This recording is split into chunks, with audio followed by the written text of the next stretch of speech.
আশুরার দিনের অন্যতম একটি আমল হচ্ছে নফল রোজা।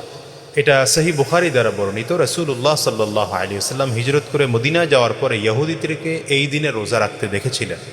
কারণ জিজ্ঞাসা করলে তারা বলল যে এই দিনে হযরত মুসা আলাইহিস সালামকে আল্লাহ তাআলা নদী পার করে দিয়েছিলেন, ফেরাউনের কবল থেকে বাঁচিয়ে দিয়েছিলেন। এই শুকরিয়া আদায় করতে গিয়ে মুসা আলাইহিস সালাম রোজা রাখতেন, আমরাও রোজা রাখি।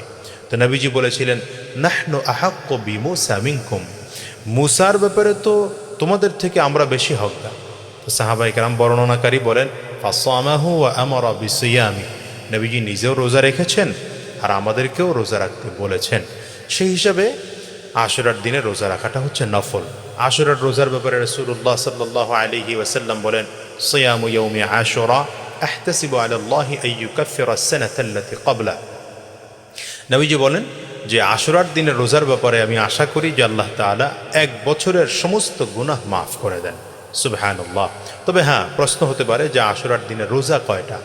আশুরার দিনে মূলত রাসূলুল্লাহ সাল্লাল্লাহু আলাইহি ওয়াসাল্লাম একটা রোজা রেখেছেন, কিন্তু নবীজি ইন্তেকালের আগের বছর বলেছেন যে আমি যদি আগামী বছর জমিনে বেঁচে থাকি তাহলে লাআসুমান্না তাসিয়া, আমি 9 তারিখেও রোজা রাখব।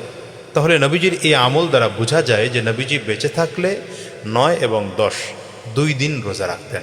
দ্বিতীয় হচ্ছে নবীজির আরেকটি হাদিস আছে যে খালাফুল ইহুদ, তোমরা দিনের উপরে আমল করতে গিয়ে ইহুদিরা যেটা করে এটার বিরোধিতা করো বা বিপরীত কিছু করো। ইহুদিরা যেহেতু একটা রোজা রাখতো, এই জন্য ওলামায়ে কেরাম বলেন, মুহাদ্দিসিনগণ বলেন, উত্তম হচ্ছে 2টা রোজা রাখা, 9-10 অথবা 10-11।